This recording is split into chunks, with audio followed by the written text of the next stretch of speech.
Bonjour, nous sommes en direct du Salon de l'Agriculture sur le stand de Village Semences. Je suis avec Lucien Bourgeois. Bonjour. Bonjour.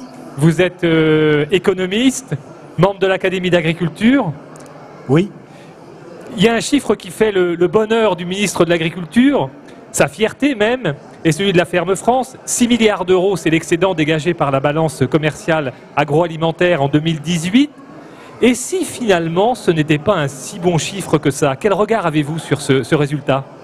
En tout cas, il y a une chose qu'il faut saluer, c'est que cette année, il y a une progression par rapport aux 2 années précédentes, et donc on peut dire qu'il y a une amélioration, et donc ça va dans le bon sens. Ceci étant, si on regarde comment les échanges sont faits, on s'aperçoit qu'on a 12 milliards d'excédents sur les vins et boissons, et on n'a que 6 milliards au total. Donc ça veut dire que si on retire ces vins et boissons, on a beaucoup moins, on est en situation négative, et donc on doit certainement pouvoir faire mieux.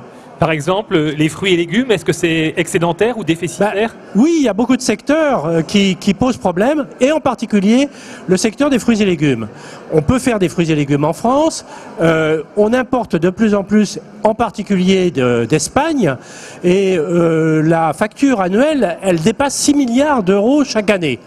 Et donc là, il faut peut-être se poser des questions parce qu'à terme, avec le changement climatique, l'Espagne va devenir de plus en plus sèche. Est-ce que l'Espagne va pouvoir continuer à nous fournir des fruits et légumes? Et ma foi, pourquoi les produirait-on pas en France? Est-ce que ça signifie que la France pourrait mieux valoriser ses régions et ses terroirs? On a la chance d'être autour du 45e parallèle. C'est-à-dire qu'on a à la fois des climats du sud et des climats du nord. On peut faire à peu près toutes les productions des pays tempérés dans notre pays. Et c'est vrai qu'il n'y a pas de raison qu'on fasse... qu'on pourrait faire beaucoup mieux. La preuve, d'ailleurs, quand on regarde les Pays-Bas, il y a 5 fois moins de surface qu'en France, ils arrivent à faire un solde bénéficiaire de l'ordre de 27 milliards d'euros. Et ce petit pays de rien du tout, finalement, nous montre l'exemple et nous montre qu'on pourrait très bien faire beaucoup mieux que ce que nous faisons. Alors, quelle est la recette des Pays-Bas? C'est parce qu'ils ont su conquérir des nouveaux marchés à l'international? Alors la recette des Pays-Bas, c'est qu'en fait, ils servent de plaque tournante avec Rotterdam pour l'Europe. Donc on va peut-être pas les copier exactement de la même façon. Ce qu'on peut dire en tout cas, c'est qu'ils s'adaptent en permanence à la demande des consommateurs et qu'ils ont la religion, si je peux dire, de la diversification de la production. Et que si aujourd'hui les roses qu'ils faisaient jusqu'à maintenant ne conviennent plus, ils essayent d'en produire des roses différentes. Et c'est pas parce qu'on produit différents produits que non, je veux dire, c'est pas parce que il faut s'adapter à la demande et donc pas forcément faire des matières premières qui sont toutes les mêmes.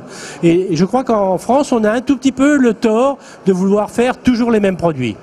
Est-ce que la France peut redevenir conquérante dans ce domaine de l'agriculture et de l'agroalimentaire?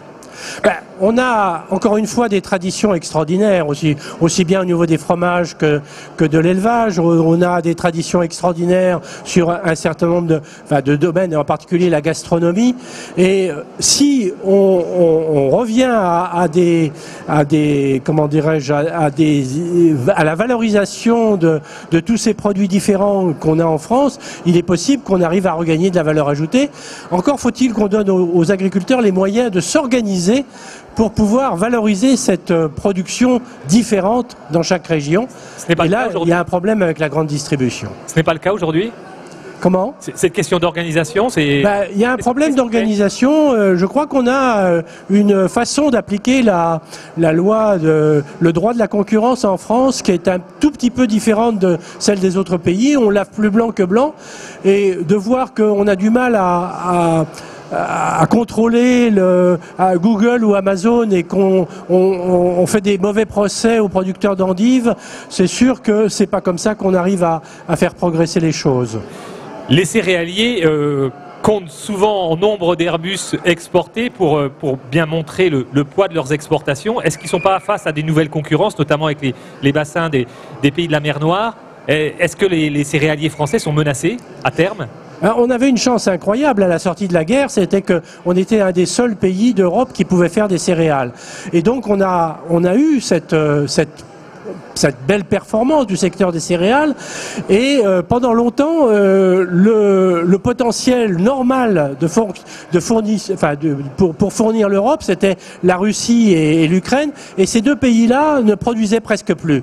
Et avec l'embargo russe, on leur a donné la possibilité de fermer leurs frontières et de reconstituer leur potentiel. Et il ne faut pas s'étonner maintenant qu'ils puissent nous concurrencer.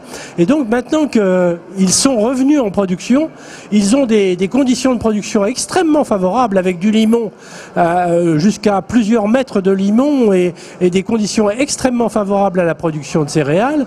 Et du coup, la question qu'on doit se poser, c'est est-ce que les 5 milliards d'excédents que nous avons sur la balance commerciale en matière de céréales pourront continuer très longtemps à de telle ampleur? C'est pas évident à cause de cette concurrence.